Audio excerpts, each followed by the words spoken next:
Très heureuse de vous retrouver pour ce nouveau rendez-vous de l'actualité sur Speedline TV. Mesdames et messieurs, bonsoir.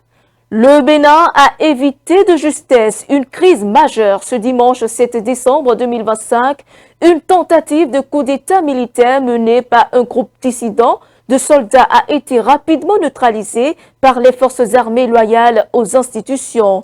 Retour dans quelques instants sur cette journée exceptionnelle qui a tenu tout le pays en haleine. La trêve politique introduite par la nouvelle constitution constitue une innovation majeure destinée à promouvoir une action politique axée sur le développement durable et la stabilité institutionnelle du pays. Éclairage avec un acteur politique dans ce journal. En interactualité, 100 élèves d'une école catholique de l'ouest du Nigeria enlevés le 21 novembre dernier par des hommes armés non identifiés ont été libérés.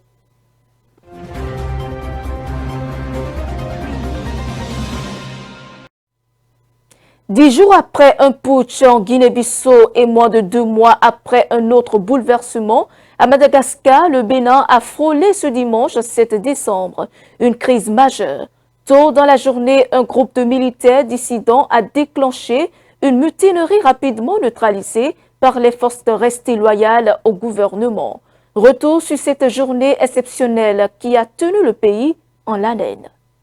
Le 7 décembre 2025, Cotonou s'est réveillé sous le choc lorsqu'un groupe de soldats est apparu à la télévision nationale pour annoncer qu'il renversait le président Patrice Talon et dissolvait les institutions de la République. Le message, délivré par un officier en treillis entouré d'hommes armés, affirmait que le pays était désormais dirigé par un comité militaire de refondation. En quelques minutes, la nouvelle a envahi les rues. Mais pendant que les putschistes tentaient d'affirmer leur contrôle, les forces loyalistes se mobilisaient déjà. Des tirs ont été entendus près de la télévision et de plusieurs points stratégiques, signe que la riposte était en cours.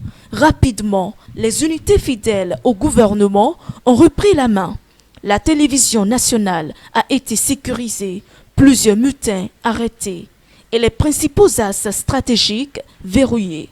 Aux alentours de la mi-journée, le ministre de l'Intérieur et de la Sécurité publique, Alassane Seydou, est apparu sur la télévision nationale pour annoncer que la tentative de coup d'État avait été déjouée. Béninoises, Béninois, chers compatriotes, au petit matin de ce dimanche 7 décembre 2025, un groupuscule de soldats a engagé une mutinerie dans le but de déstabiliser l'État et ses institutions.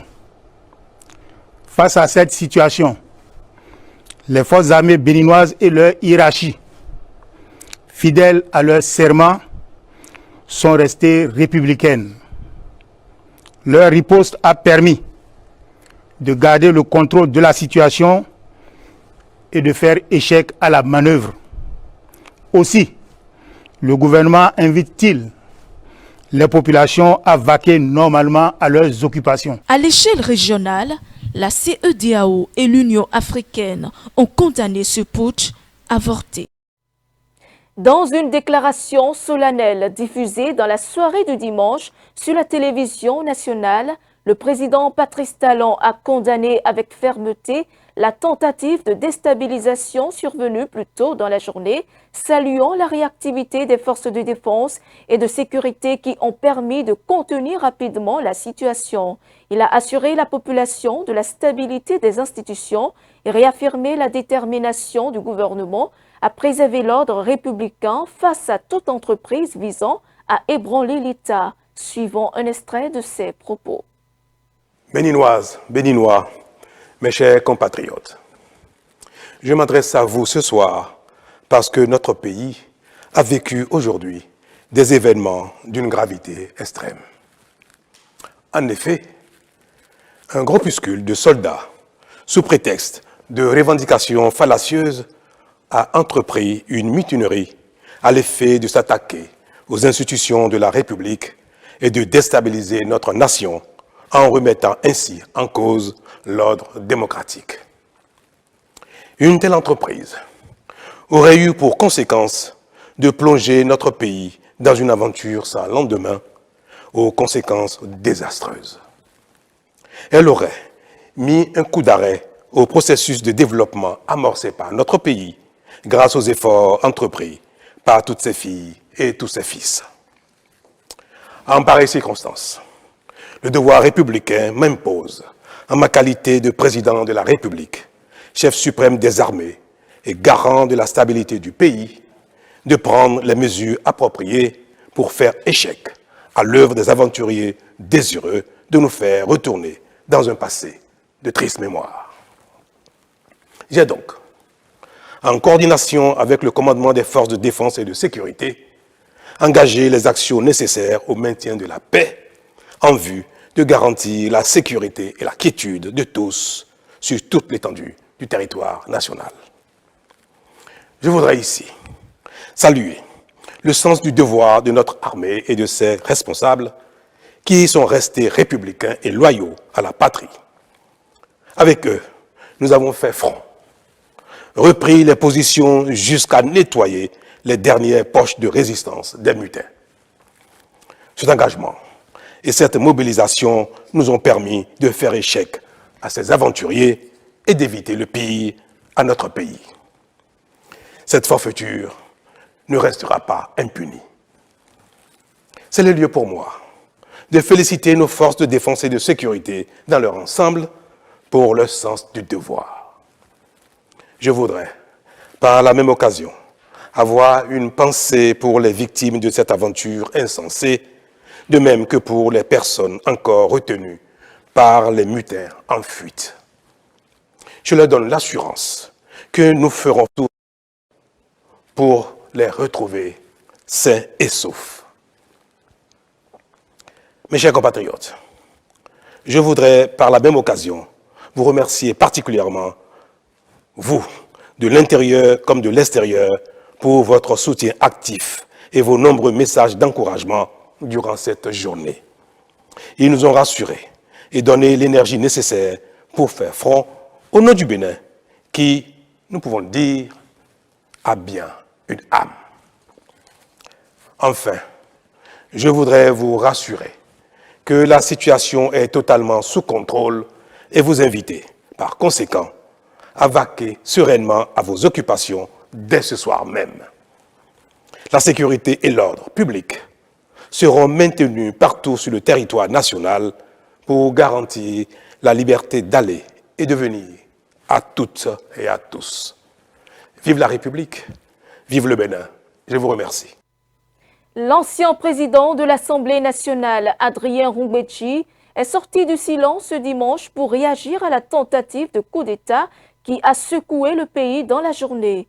Dans une déclaration, le vétéran de la politique a condamné avec la plus grande fermeté cette action et a apporté son soutien total au président Patrice Talon. Suivons-le. C'est avec la plus grande indignation que j'ai vu défiler ce matin sur les écrans de Bénin TV des images de la tentative de coup d'État militaire perpétrée par des soldats aventuriers contre les institutions républicaines de notre pays, contre les forces de défense régulières et contre le chef de l'État, le président Patrice Talon. Les informations qui me parvenaient par bribes depuis ce matin font état de la loyauté de notre vaillante armée qui a su, avec compétence et bravoure, déloger les mutins des positions qu'ils croyaient tenir et les contraindre à battre en retrait. Je tiens à les en féliciter. Le communiqué du ministre de l'Intérieur à la mi-journée a rassuré plus d'un. L'apparition en personne du chef de l'État ce soir a achevé de convaincre les uns et les autres que la mutinerie a échoué.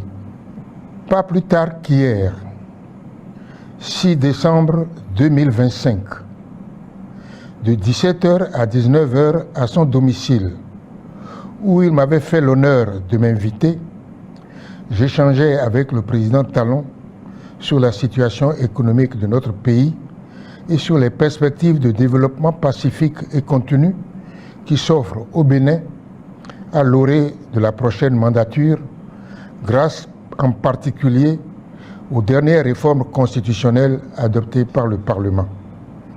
Il m'est alors apparu, plus clairement qu'auparavant, que le développement est la véritable préoccupation du chef de l'État.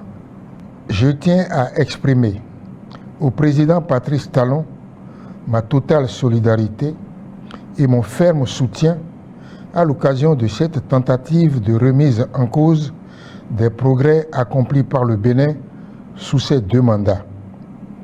Je condamne fermement la tentative de coup d'État de ce jour. Depuis l'historique conférence nationale, le Bénin a définitivement tourné le dos à la violence et à la force comme mode d'accession au pouvoir. Le pouvoir se conquiert par les urnes et dans le respect de l'état de droit. La tentative de ce jour ne réussira ni à ternir l'image du Bénin à l'extérieur, ni à entraver notre marche résolue vers la démocratie et le progrès. Vive la République, vive le Bénin. Dans un tout autre registre, à présent, la Constitution révisée le 15 novembre 2025 a introduit la notion de trêve politique, un concept qui suscite de nombreux débats. Cette disposition unique en son genre dans l'histoire constitutionnelle béninoise alimente à la fois commentaires et inquiétudes au sein de l'opinion publique. Écoutons maintenant l'éclairage d'un acteur politique qui nous en dit davantage. Intérieur, c'est la trêve politique qui est mal perçue. L'activité politique ne saurait jamais être un frein, mais l'abus de tout constitue un danger pour nous. L'abus de tout. Vous savez, si je dis cela, je me colle à cette disposition de la Constitution qui dit les partis politiques animent la vie politique. Les lois électorales, le code électoral, les lois la loi sur le système partisan, tout cet attelage-là reconnaît aux partis politiques comment dirais-je, le droit, j'allais dire l'impérieuse nécessité de concourir à l'animation de la vie politique. Donc, si la trêve s'entend s'opposer à l'animation de la vie politique, c'est autre chose. Mais la trêve, c'est le gentleman agreement que nous avons accepté pour dire désormais plus jamais ça. Lorsqu'un président est élu, il faut laisser développer son action. Et je ne voudrais pas qu'on fasse une confusion non plus. Oui. Parce qu'aujourd'hui, on a coutume d'assimiler la critique à la question qui nous intéresse. Au contraire, la critique est heureuse. La critique permet de bien faire. Ce qu'on ne veut pas accepter lors de la trêve, qui pour moi est aujourd'hui la meilleure innovation de ce que je trouve dans cette révision-là. Tout à l'heure, j'avais dit que les députés de l'Assemblée nationale ont révélé, d'accord, ce que nos vénérables maîtres constituants ont fait en 1990. Faisant cela, ils n'ont fait que conforter ce qui existait, n'est-ce pas? En revanche, ce qui paraît, à mon point de vue, une innovation, c'est cette trêve-là. Au-delà du fait que les députés de la 9e mandature ont réaffirmé ce que les pères fondateurs avaient fait en 90, le fait d'avoir créé le Sénat, renforce ce qui avait été fait. D'accord? Corrobore même la vision qui est celle des constituants. L'architecture qui est la nôtre depuis 90 est en train d'évoluer. Mais je peux vous dire que cette évolution ne s'arrêtera pas. Il y aura d'autres révisions. Vous savez pourquoi? Bientôt, nous allons remarquer le vide qu'il y a à ne pas avoir un conseil d'État. Et si on doit mettre en place un conseil d'État, inéluctablement, on doit toucher à la Constitution.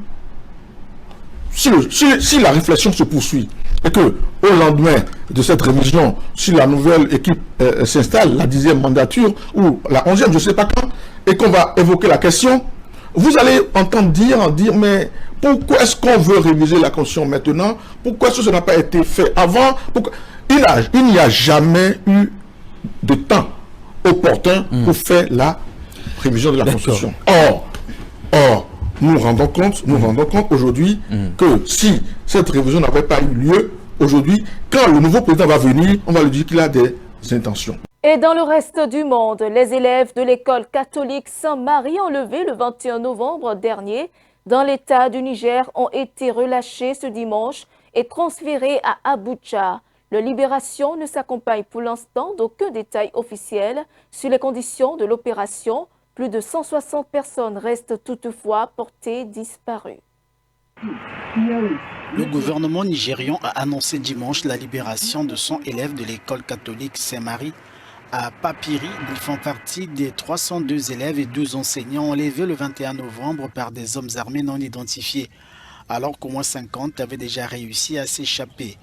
Les élèves libérés seront remis lundi aux autorités de l'État du Niger. La libération de ces élèves a-t-elle eu lieu après le paiement d'une rançon ou suite à une action militaire? Le gouvernement n'a pas encore révélé tous les détails. Des sommes d'argent sont souvent exigées pour la libération des otages au Nigeria. La pratique nourrit des enlèvements de masse dans le pays perpétrés par des hommes armés appelés bandits par les autorités. Le président Bola Tinubu s'était engagé à ramener ses enfants à la maison alors qu'il annonçait le déploiement des militaires dans la région, des soldats qui devraient bénéficier de l'assistance des chasseurs locaux dans cette opération. L'Afrique du Sud a annulé ce dimanche l'exemption de visa accordée depuis longtemps aux détenteurs de passeports palestiniens à la suite d'une enquête retentissante sur un vol charter ayant transporté 153 Gazaouis dans le pays sans documents valides. Selon Pretoria, l'opération aurait été exploitée par des acteurs liés à des initiatives israéliennes de migration volontaire depuis Gaza. C'est après moi. Les autorités sud-africaines révoquent l'exemption de visa de 90 jours accordée aux détenteurs de passeports palestiniens, invoquant l'utilisation abusive et continue de cette mesure par des acteurs israéliens pour le déplacement des habitants de Gaza. Ce tour de vis intervient après l'arrivée en Afrique du Sud en novembre de 153 Palestiniens à bord d'un charter en provenance du Kenya. Nombre d'entre eux n'avaient pas de documents en règle. Mais pas seulement, les vols charters transportant les Palestiniens auraient été affrétés par des intermédiaires, suscitant des interrogations sur le motif réel du voyage. L'Afrique du Sud fait partie des soutiens de la cause palestinienne. Pretoria a même accusé Israël d'avoir perpétré un génocide dans la bande de Gaza pendant l'opération militaire contre l'enclave palestinienne et a porté l'affaire devant la Cour internationale de justice de l'Organisation des Nations Unies. Et c'est la fin de ce journal. Merci de votre fidélité. Suivez-nous en continu sur speedlinetv.bg/live et sur nos différents canaux digitaux Facebook, YouTube et TikTok.